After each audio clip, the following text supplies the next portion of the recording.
Well, the battle between Microsoft, the CMA, and Sony continues to rage on, and there's a new series of documents that were released from Microsoft in response to many arguments that were put out by Sony and the CMA, basically arguing their side of things, and there was a lot of information in here, some of which revealed and then confirmed what we all sort of already knew around certain titles, Sony and their exclusivity deals. We're going to go over that here today. Guys, if you enjoy these videos, make sure to hit that like button. And if you're new to the Spawnwave Plus channel, make sure you subscribe down below.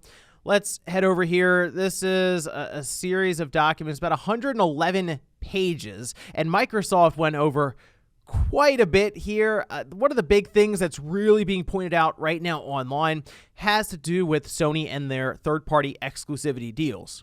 Now, we know exclusives really do drive the market currently, especially for platform holders, because it works to sell their specific system, which in turn allows them to make more money on royalties. The more systems that are out there, the more games you would expect to collect royalties on, because more would then sell.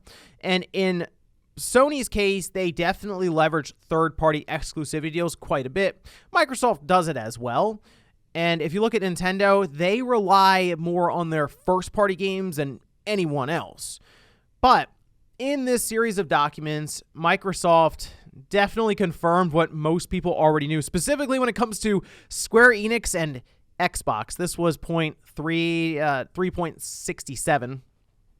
where they say exclusivity strategies are not uncommon in the games industry, and other market participants have access to their own content. They go on to say that Nintendo and Sony's exclusive first-party games rank among the best-selling in Europe and worldwide, and they list different exclusives from both, like obviously Mario, Zelda, Xenoblade, Pokemon, Animal Crossing, and then for Sony of Ghost of Tsushima, God of War, and Spider-Man.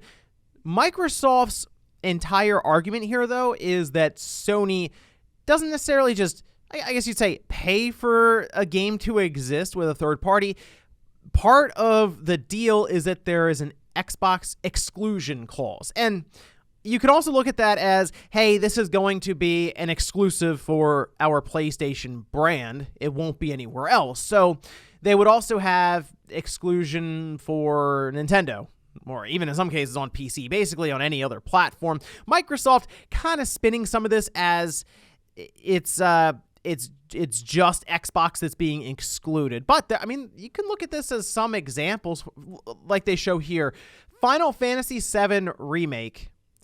That is one that for a little while was kind of rumored. There was also things that were spotted when it came to the listing of the game that it would eventually go to another platform. That disappeared, and then time and time has gone on, and now everyone's looking around realizing, wow, it's been years and it's still not on Xbox, which has led us to believe that Square Enix and Sony have some sort of deal, especially when we see Final Fantasy Rebirth, that being just on the PlayStation 5. Remember, though, 7 Remake did go to PC, so this isn't the case of Sony completely locking it down to PlayStation. There was a timed exclusivity, it appears, that was in there, and eventually it could go to PC, but it couldn't go to Xbox, that more or less leaning into their point of there being an Xbox exclusion clause. Now, Bloodborne was named here, but I'm a little confused on Bloodborne myself, specifically when it comes to ownership of that title, because from what I've been able to gather looking at it, FromSoft developed it, but Sony came in and worked to publish and fund the title, so you would expect Sony to have some sort of ownership over that intellectual property, and that could also be one of the reasons nothing has really happened with it, maybe between FromSoft and Sony trying to work out all the fine details. But they do mention Final Fantasy 16, which it seems that will go to PC down the road. And that could be the case of, hey, you can put it on PC, even on Windows for Microsoft. It just can't go to their Xbox, and it certainly can't go to Game Pass, because Square's been taking advantage of that Game Pass check as much as they can. Obviously, all their older Final Fantasy games went there, and that was a big announcement for the Kingdom Hearts went there. So they have been certainly trying to leverage that aspect of Microsoft, and we know Sony is not exactly thrilled with the idea of games going into Game Pass, especially third-party games, and especially Call of Duty if Microsoft does eventually buy Activision Blizzard. Silent Hill 2 Remastered with Bloober Team was another one that was mentioned here, and we had talked about the rumors that were going around that Sony was going to lock up one of the Silent Hill games, and I guess Silent Hill 2 Remastered is one of them, and then putting that Xbox exclusion clause in there. Is that something that's just going to be ongoing essentially forever? Because when we look at something like Final Fantasy VII Remake, kind of seems like it's the case right now. Now, there are some cases where I don't believe there's an Xbox exclusion clause in place. It's just now we're seeing this, and people are looking around at other Square Enix games and thinking, well, that must be the same thing there.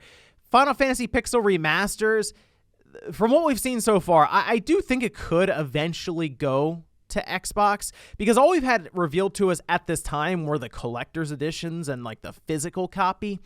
That's not something I think that they were looking to release on Xbox, because one, it was extremely limited. Two, it was clearly for the Japanese market when they announced it and put up pre-orders and all these different things. So them creating it for the Xbox in terms of a physical or collector's edition probably didn't make a lot of logistical sense for Square Enix, but I wouldn't be surprised if those maybe showed up in Game Pass down the road, potentially after it's fully released on other platforms. So I don't think Sony is necessarily involved there with an Xbox exclusion, but something like Final Fantasy VII Remake or Final Fantasy 16, it's been so obvious from the outside that it really is not surprising to necessarily hear this. And Microsoft is a company that would have knowledge of Xbox exclusion deals, because clearly they've talked to Square Enix before, and there's a chance that Final Fantasy VII Remake may have been part of discussions for getting that onto Xbox, maybe even getting into Game Pass day one.